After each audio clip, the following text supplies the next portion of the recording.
padahal kemarin kita sudah ketemu bersama ya dalam kajian yang luar biasa bersama dengan Bunda Dina ya. Tetapi malam ini yang gemar sekali untuk melatih diri ya, gabung lagi ya, Masya Allah semangatnya luar biasa. Kadang suami saya sampai mengacungi jempol, Masya Allah pembinaan mana terjadi kayak tiap malam kayak gitu. Luar biasa ya. Karena semangatnya kita untuk bisa melatih diri ya, dan ingin mendapatkan aneka keajaiban. Tentunya setelah kita meraih satu keajaiban, kita ingin lagi ya mendapatkan keajaiban yang lainnya. Nah, pada malam hari ini termasuknya adalah untuk penjabaran kembali dari buka perisai ya, dari materi buka perisai. Nah, dalam hal buka perisai ini sebenarnya kalau mau dikaji itu seperti tidak ada habisnya gitu. Tentunya tidak sama dengan kajian yang ada di SHMR, beda seperti itu ya Bapak Ibu semua. Nah, sebelum saya memasuki ya untuk penjelasannya bagaimana agar perisai kita mudah sekali terbuka, karena bagaimana agar kita ajaib buka perisainya.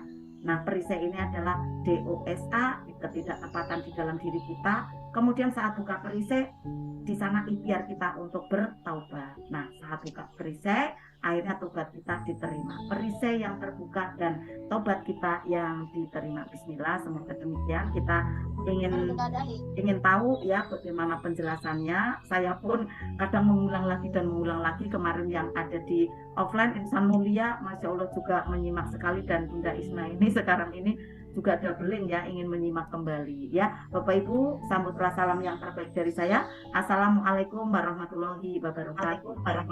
Waalaikumsalam warahmatullahi wabarakatuh. Bismillah, innalhamdalillah, asyhadu an la ilaha illallah wa asyhadu anna Muhammadar Rasulullah.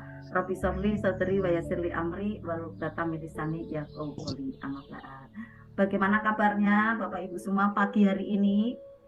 Alhamdulillah, luar biasa ya. Walaupun malam hari, tetapi semangatnya ya seperti ada di pagi hari. Masya Allah ya. Kita berdoa kepada Allah, semoga Allah mudah pahamkan dalam kita belajar di malam hari ini ya, untuk bisa memperbaiki diri kita, untuk membuka perisai, membuka lapisan-lapisan kulit bawang yang kotor, membersihkan ada debu-debu yang mungkin menempel di jendela hati kita, kemudian kita menjadi lebih ajaib lagi, terang melihat perjalanan ke depan ya. Bismillah. Nah, Bapak Ibu yang dicintai oleh Allah, manusia ya sering ada alfa ya, ada alfa dan lupa ya, melakukan tanpa sadar ya, ada ketidaktepatan. Akhirnya lapisan-lapisan kulit bawang yang kotor itu ada terjadi ya, tanpa sadar itu ya. Kemudian ada melakukan kejahilan, melakukan kejahatan gitu ya, tak terasa gitu ya. Sepertinya saya jahat gimana Bunda, saya kan tidak membunuh gitu ya, mohon maaf kata-katanya ya, karena ini kan ada persoalan-persoalan. Saya tidak nyuri gitu ya, saya kan tidak zina gitu ya, kejahatan yang bagaimana gitu. Nah, pada saat ada kata-kata kejahatan ini, tidak mesti yang bersifat dosa-dosa besar itu, belum tentu gitu Bapak Ibu ya, belum mesti yang dalam kategori dosa-dosa besar itu. Tetapi hal-hal yang kecil yang tidak terasa, yang dilakukan terus-menerus, itu pun termasuk kejahatan gitu. Seperti apa contohnya ya?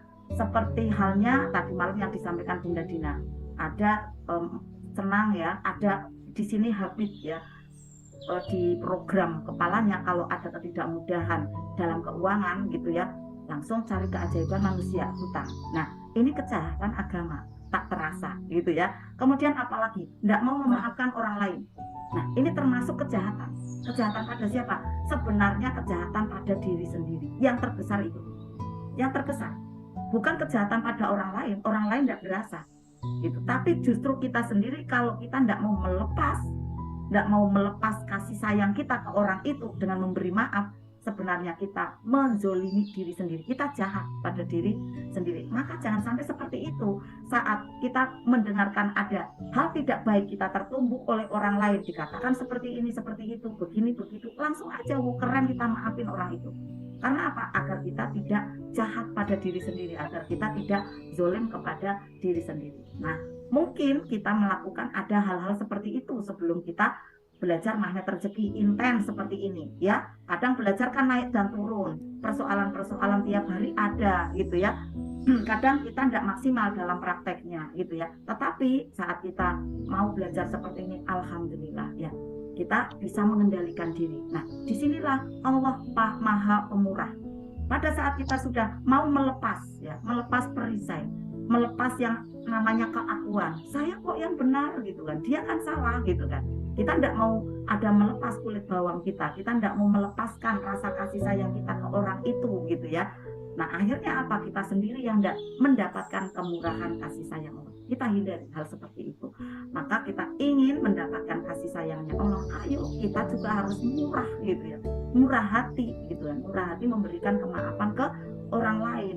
Nah pada saat kita mudah sekali memaafkan orang lain, di sanalah ada tumbuh sifat-sifat yang kita terus memperbaiki diri dan mau bertobat.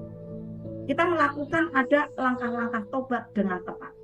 Tidak mau mengulangi lagi ketidaktepatan, kesalahan yang kemarin kita pernah lakukan. Kita bertobat mengingat, ya Allah, aku kemarin kayak gini ya, aku salah ya Allah, aku tidak tepat ya, ampuni aku. Setiap pagi, setiap bangun tidur, siapa dulu yang disapa Bapak Ibu? Yang disapa Allah. Alhamdulillah, segala puji bagi Engkau ya Allah.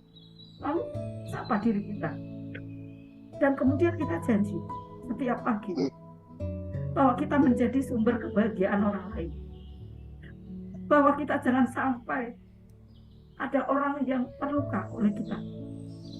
Setidaknya kalau misalnya kita terluka, kita berikan maaf, tapi kita janji pada diri kita, jangan sampai ada orang lain yang terluka karena kita. Ya Allah, jadikanlah saya menjadi sumber kebahagiaan orang lain. Kita janji seperti itu tiap pagi Bapak Ibu.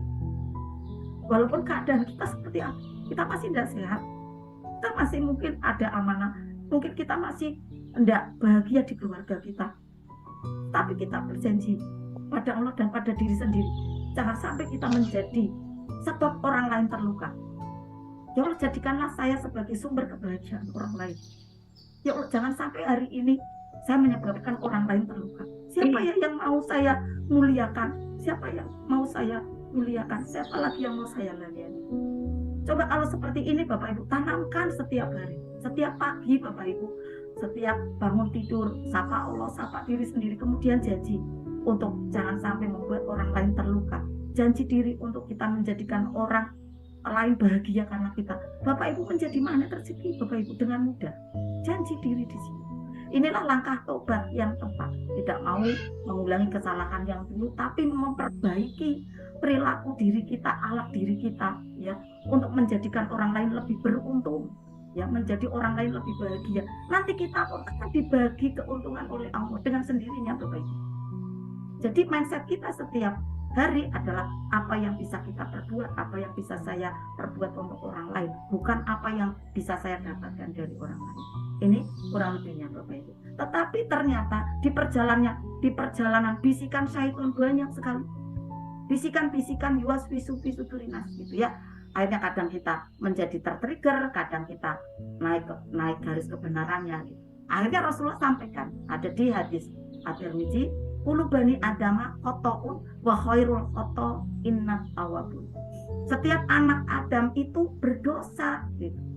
Dan kita 2 juta informasi per detik masuk Bapak Ibu, 2 juta, proyeksi kembali 60.000 selama 24 jam, bayangkan. Tidak terkendali, kita tidak bisa melotot untuk mengendalikan pikiran kita. Kita bisa stres Bapak Ibu, ya, bisa stres kita. Maka kita untuk bisa rilis dan bisa dalam keadaan yang di dunia kuantum agar terjaga kebaikan. Untuk apa? Untuk bisa menjadi sebaik-baik umat. Ya, yang berbuat salah, kita tuh salah, manusia tuh nggak kayak malaikat gitu ya. Kita ada hilaf, kita udah berbuat baik nih sebaik-baiknya gitu. Kadang tanggapan orang lain belum tentu seperti itu, karena kacamata kita belum tentu seperti apa yang dilihat orang lain. Nah disitulah ada kehilafan.